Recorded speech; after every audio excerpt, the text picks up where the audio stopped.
नमस्कार साथियों, आप सभी का स्वागत है हमारे YouTube channel maths study with Vishnu में। आज हम कक्षा 7वीं की ए ग्रेड पाठ्य पुस्तक के अध्याय 3 आंकड़ों में प्रबंधन इसके सभी प्रश्नों को हल करेंगे। तो आइए चलिए एक एक करके हम देखते हैं इसके सभी प्रश्नों को। पहला हमारा बहुवैकल्पिक प्रश्न दिए गए हैं, तो जिसमें पहला प्रश्न है आंकड़ों के सबसे बड़े और सबसे छोटे प्रेक्षण का अंतर कहलाता है। तो आंकड़ों के सबसे छोटे और सबसे बड़े प्रेक्षण का जो अंतर होता है वो कहलाता है प्रसार या परिसर। ठीक है, तो विकल्प बी सही हो जाएगा।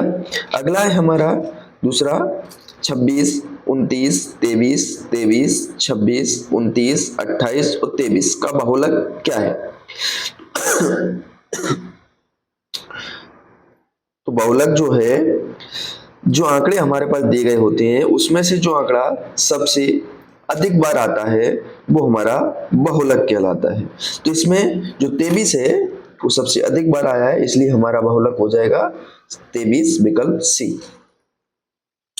अगला है तीसरा प्रश्न, इसमें सभी प्रेक्षणों के योग और प्रेक्षणों की कुल संख्या के अनुपात को कहा जाता है। तो सभी प्रेक्षणों को योग और प्रेक्षणों की संख्या के अनुपात को हम माध्य कहते हैं। तो इसमें विकल्प बी सही हो जाएगा, माध्य। अगला है हमारा चौथा प्रश्न, 22, 34, 44, 15, 16, 23, 33 का माध्यक होगा। तो माध्यक के लिए हम क्या करेंगे, सबसे पहले दिए गए जो आंकड़े हम उनको अवरोही या आरोही क्रम में लिख लेंगे।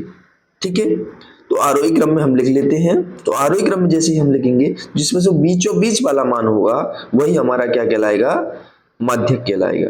ठीक है, तो इसमें माध्यक हमारा क्या आ जाएगा, विकल्प ए 23। ठीक है, अगला है हमारा प्रश्न 5वां, 1 से 11 तक की प्राकृत संख्याओं का औसत होगा। तो 1 से 11 तक की प्राकृत संख्या है, इनका हम जोड़ेंगे पहले। तो 1 से 11 तक की जो प्राकृत संख्या है उनका योग कितना आएगा, हम जोड़ेंगे तो 66 आएगा। और कितनी हमारे पास 11 है, तो 11 से हम इसको भाग देंगे तो कितना आ जाएगा, 6 आ जाएगा। तो औसत कितना कहलाएगा हमारा, 6। विकल्प कौन सा सही हो जाएगा, सी सही हो जाएगा। ठीक है, अगला है हमारा 6वां प्रश्न, पहली 5 अभाज्य संख्याओं का औसत ज्ञात कीजिए। तो पहली 5 अभाज्य संख्या हमारी क्या है, 2, 3, 5, 7 और 11। तो इसका औसत निकालने के लिए क्या करेंगे, तो सभी प्रेक्षण हमारे पास ये 5 प्रेक्षण दिए गए हैं, सभी प्रेक्षणों को जोड़ के और जितने प्रेक्षण है उनसे हम क्या कर देंगे, भाग दे देंगे। तो हमने सभी संख्याओं को जोड़ लिया, 2, 3, 5, 7, 11 और भाग दे दिया 5 से। तो योग आया 28, 28 बटे 5। 28 से जब 5 को भाग देंगे तो हमारे पास आएगा 5.6। ठीक है, अगला है हमारा 7वां प्रश्न, निम्नलिखित आंकड़ों का माध्यक ज्ञात कीजिए। तो 48, 75, 85, 90, 39, 56, 81, 95, 76, इन आंकड़ों का हमारे पास क्या निकालना है, हमको माध्यक निकालना है। ठीक है, तो सबसे पहले हम क्या करेंगे, आंकड़ों को आरोही क्रम में व्यवस्थित कर लेंगे। तो आरोही क्रम में व्यवस्थित करने पर क्या है हमारा, 39, 48, 56, 75, 76, 81, 85, 90 और 95, ये हमने व्यवस्थित कर लिए। व्यवस्थित आंकड़ों के बीच वाला प्रेक्षण माध्यक कहलाता है। क्या है, जो बीचों बीच वाला प्रेक्षण है वो क्या कहलाता है, माध्यक। यहाँ कितने प्रेक्षण है हमारे पास, 4 और 4, 8, और ये बीच में क्या है हमारा, एक प्रेक्षण है। तो 4 इधर छोड़ दिए, 4 इधर छोड़ दिए, बीचों बीच वाला क्या हो जाएगा, ये 76 हमारा माध्य कहलाएगा। क्या कहलाएगा, ये माध्य। इसको दूसरे तरीके से हम ऐसे निकाल सकते हैं कि प्रेक्षण हमारे पास जब विषम संख्या में है तो क्या है, इसको n+1 बटे 2। तो n कितने हमारे पास प्रेक्षण, 9 है, प्लस 1 बटे 2, 9 और 1 कितने हो जाएंगे, 10 बटे 2, 2 पंजे 10। तो 5वां जो पद आएगा पद, ठीक है, n+1 बटे 2 बा पद है ना, तो ये पद आएगा 5वां पद। तो यहां से 1, 1, 2, 1, 2, 3 4 और ये 5, ये पांचवा पद हमारा क्या कहलाएगा? माध्यक कहलाएगा। क्या कहलाएगा? ये माध्यक कहलाएगा। ठीक है, इस प्रकार हम ज्ञात कर सकते हैं। अगला है हमारा 8वां प्रश्न। 16 2 14 16 14 12 18 16 12 का परिसर ज्ञात कीजिए। तो इसके लिए हम सबसे पहले तो आंकड़ों को आरोही क्रम में व्यवस्थित कर लेते हैं। आरोही क्रम में लिखा है 2 12 12 14 14 16 16 16 और 18। परिसर हमको ज्ञात करना, तो परिसर क्या है, कैसे निकालते हैं? सबसे बड़ा मान और सबसे छोटा मान, तो अधिकतम मान माइनस न्यूनतम मान। अधिकतम 18 है, न्यूनतम 2 है, इन दोनों का अंतर कितना आएगा? 16। यही हमारा क्या कहलाएगा? परिसर कहलाएगा। अगले प्रश्न की ओर चलते हैं। 9वां प्रश्न। दिए आंकड़े, यदि आंकड़े 5 है 7 9 x 6 10 11 का माध्य 8 है तो x का मान हमको बताना है।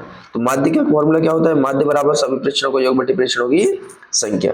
तो माध्य कितना दिया है हमारे पास? 8 है। सभी प्रेक्षणों का योग करो, 5 7 9 plus x plus 6 plus 10 plus 11, कितने प्रेक्षण हमारे पास? 7। तो ये बटे 7 कर दिया। तो इसका ये 7 का और 8 का 7 बटे में है, तो इन दोनों का क्रॉस मल्टीप्लाई कर दिया तो ये 56 आ गया। इन सबको जोड़ा तो 48 प्लस एक्स, तो हमें x का मान चाहिए, तो 48 का पक्षांतर कर दिया तो 56 माइनस 48, x बराबर 56 माइनस 48, तो x को तो 56 में से 48 घटाए तो 8, तो x का मान कितना आ गया? 8। तो यही हमारा x का मान है। अगला है 10वां प्रश्न। किन्हीं 3 संख्याओं का माध्य 10 है, कितना है? 10, और किन्हीं 3 अन्य संख्याओं का माध्य 12 है। सभी संख्याओं का माध्य हमको बताना है।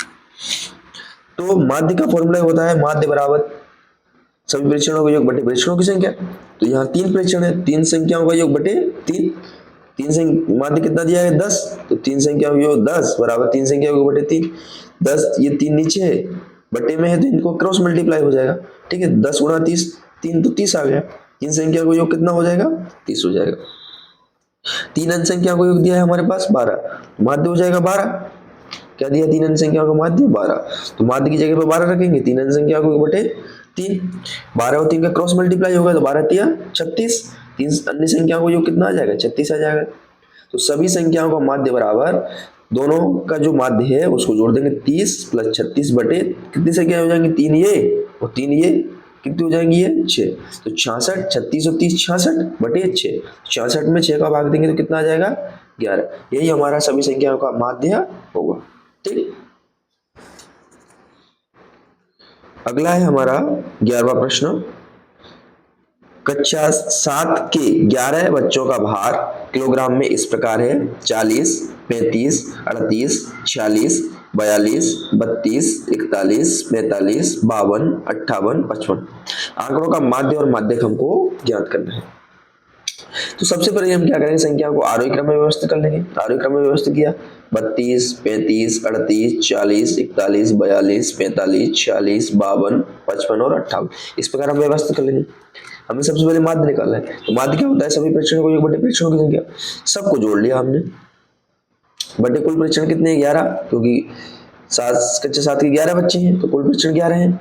तो इन सभी संख्याओं को जोड़ा, कितना है इसका योग? 484 बटे 11, 11 से भाग दिया तो 11 4 44, 4 बच्चे 11 4 44, तो कितना आ गया? 44। ठीक है, तो माध्य कितना आया हमारे पास? 44। माध्यक क्या होता है? बीचों बीच वाला मान होता है। ठीक है, तो 11 में से 5 इधर छोड़ देंगे, देखो 1 2, 11 में से 5 इधर छोड़ देते हैं, 1 2 3 4 और 5, और 5 1 2 3 4 5, तो ये बीचों बीच वाला मान क्या है? 42। यही हमारा क्या कहलाएगा? माध्यक कहलाएगा। क्या कहलाएगा? माध्यक कहलाएगा। ठीक है, ये हमारा क्या है? माध्यक है 42।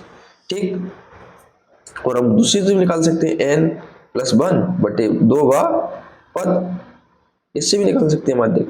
तो n कितने? 11, 11 प्लस 1 बटे 2 तो 12, 12 बटे 2, 2 छक्की 12, तो 6वां पद होगा। 6वां पद देख लेते हैं, 3 4 5 6, छठा पद क्या है? 42। ठीक है, चलो अगला है हमारा 12वां प्रश्न। किसी कक्षा कि 15 बच्चों की ऊंचाई सेंटीमीटर में दी गई है, आंकड़ों को पढ़कर प्रश्नों के उत्तर दीजिए। आंकड़े 128, 144, 126, 143, 136, 142, 138, 129, 140, 152, 144, 140, 150, 142 और 154। इस प्रकार हमारे पास ये आंकड़े दिए गए हैं। ये किसमें है? सेंटीमीटर में। तो सबसे लंबे बच्चे की ऊंचाई बतानी है पहला, दूसरा है सबसे छोटे बच्चे की ऊंचाई बतानी है, और तीसरा है आंकड़ों का परिसर ज्ञात करना है, चौथा है दी गई संख्याओं का माध्यक ज्ञात करना है। तो सर्वप्रथम हम क्या करेंगे, जो आंकड़े दिए गए उनको आरोही क्रम में व्यवस्थित कर लेते हैं। तो आरोही क्रम में व्यवस्थित कर लिए 126, 128, 129, 136, 138, 140, 140, 142, 142, 143, 144, 144, 150, 152 और 154। ठीक है, सबसे लंबे बच्चे की ऊंचाई बतानी है। तो लंबे बच्चा क्या है? सबसे बड़ा हमारा परीक्षण 154, तो 154 सेंटीमीटर आ जाएगी। सबसे छोटे बच्चे की ऊंचाई बताने, सबसे छोटा परीक्षण क्या है? 126 सेंटीमीटर आ जाएगी। फिर बताना है परिसर, तो परिसर सबसे जो बड़ा आंकड़ा है, बड़ा परीक्षण और सबसे छोटा परीक्षण दोनों का अंतर, तो बड़े का 154, छोटा 126, तो अंतर आ जाएगा 128 सेंटीमीटर। दी गई ऊंचाई का माध्यक ज्ञात करना है। तो माध्यक के लिए हम कितने हैं हमारे पास बच्चे, कितने हैं? ये 15 बच्चे हैं। ठीक है, तो हम माध्यक कैसे निकाल सकते हैं? n+1/2 तो n कितना है? 15 प्लस 1/2, तो 16, 15 1 16/2, 8 2 8 16, तो 8वां पद जो है हमारा क्या कहलाएगा? माध्यक कहलाएगा। अब 8वां पद देख लेते हैं। देखो 2 4 6 7, और ये क्या है? अब 8वां पद हमारा कितना? 142, तो ये हमारा क्या कहलाएगा? माध्यक कहलाएगा। ठीक है, अगले प्रश्न की ओर चलते हैं। 13वां प्रश्न हमारे पास एक ये दंडालेख दिया गया है, जिसमें जिले का गेहूं का उत्पादन 1000 टन में है। ठीक है, 2018, 19, 20, 21 और 22 5 वर्षों का ये हमें दिया गया है। तो प्रश्न क्या है देखते हैं। दिए गए दंडालेख को पढ़िए, निम्नलिखित प्रश्नों के उत्तर दीजिए। दिया गया दंडालेख क्या जानकारी प्रदर्शित कर रहा है? तो क्या जानकारी प्रदर्शित कर रहा है? 5 वर्षों में जिले में गेहूं के उत्पादन को ये दिखा रहा है। ठीक है, किस वर्ष उत्पादन सबसे कम हुआ? तो किस वर्ष उत्पादन सबसे कम हुआ देखते हैं जरा। देखो कहाँ कम हुआ है सबसे कम? यहाँ 50 टन है, 50,000 टन है, 40,000 टन, 70,000 टन, 50,000 टन और ये 60,000 टन। तो 2019 में सबसे कम हुआ है कितना? 40,000 टन। ठीक है, तो कितना आ जाएगा हमारा 2019 में। ठीक है, फिर तीसरा है किस वर्ष में उत्पादन पिछले वर्ष की तुलना में अधिकतम वृद्धि हुई है? तो अधिकतम वृद्धि कहाँ हो रही है भाई? सबसे देखो यहाँ तो 2018 के बाद 19 से कमी हो गई, 19 के बाद 20 में बढ़ा है। यहाँ 40 था, यहाँ कितना हो गया? 70 हो गया, 30,000 टन का डिफरेंस है। यहाँ फिर कमी आई है, तो यहाँ 21 में कितना है? 50 से बढ़ा है 60। ठीक है, 10,000 टन ही बढ़ा है। तो कहाँ वाली वृद्धि हुई है सबसे ज्यादा? 2020 में। 2020 में वृद्धि हुई है, तो क्या आ जाएगा इसका? 2020। अगला है चौथा, इन 5 वर्षों में गेहूं का औसत उत्पादन क्या रहा? तो 5 वर्षों में गेहूं का औसत उत्पादन, हम जो 5 वर्षों में औसत उत्पादन है उसको क्या करेंगे? 5 वर्ष सभी उत्पादन को जोड़ लेंगे। 50,000 टन, 40,000 टन, 70,000 टन, 50,000 टन और 60,000 टन। ठीक है, इन सबको हम क्या कर लेंगे? जोड़ लेंगे। कितने वर्षों का है? 5 वर्षों का, तो 5 से डिवाइड करेंगे, तो सबको जोड़ा तो योग कितना आया? 270/5। इससे हम 5 से भाग देंगे, 5 5 25 और 2 बचे 5 और 20, तो 54,000 टन इसका हमारा औसत रहेगा। अगला है 2018 और 2022 की गेहूं के उत्पादन का अंतर। 2022 में कितना था? 2022 में था हमारा 60,000 टन, और 2021 में कितना है? 50,000 टन। ठीक है, तो नहीं 18 का पूछा है ना। 2022 में 50,000 टन, 60,000 टन, और 2018 में 50,000 टन। ठीक है, इनका डिफरेंस कितना आएगा? 10,000 टन। ठीक है, तो क्या आ जाएगा हमारा डिफरेंस? कितना है अंतर? कितना है इनका? 10,000 टन। ठीक है, 14वां है आंकड़ों को पढ़कर दिए गए प्रश्नों के उत्तर दीजिए।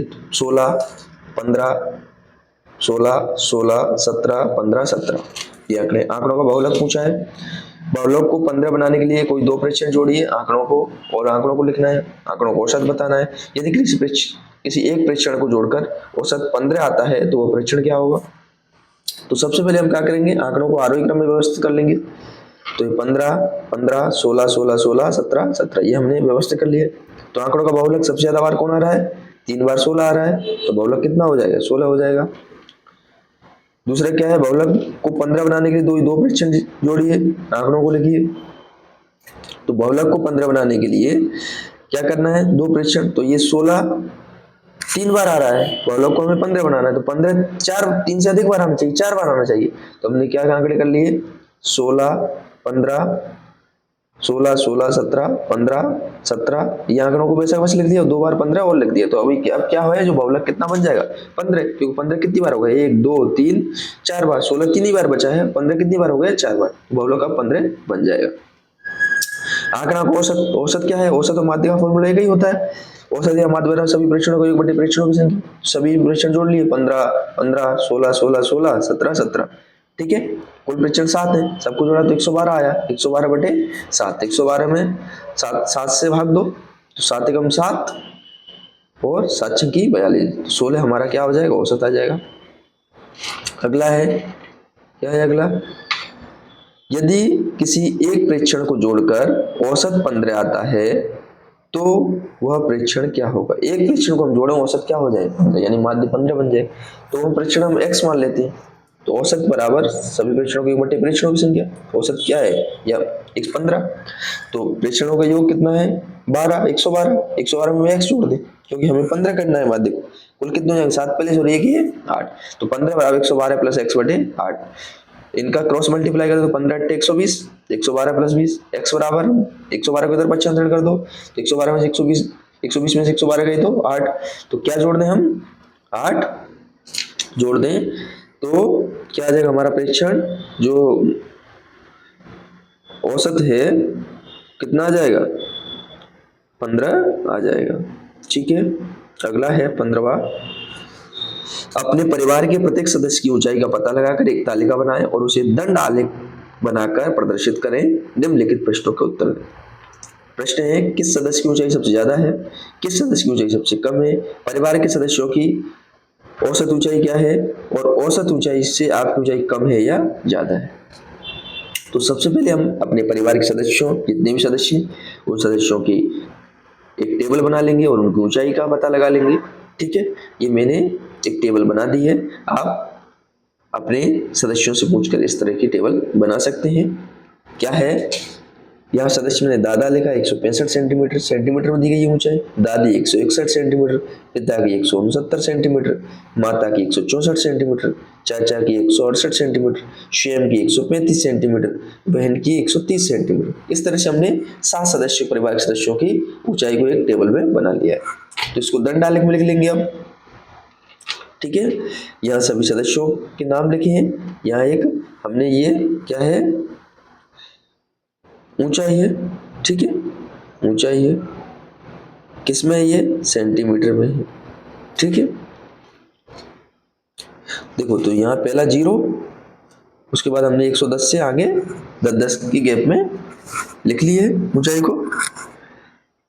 अब हमने दंड बना लिए, दादा की 165 सेंटीमीटर, तो यहाँ 165 सेंटीमीटर, दादी की 161, ठीक है, पिता की 169 सेंटीमीटर, माता की 164 सेंटीमीटर, चाचा की 168 सेंटीमीटर, स्वयं की 135 सेंटीमीटर और बहन की 130 सेंटीमीटर। इस प्रकार हमने ये दंडालेख बना लिया है।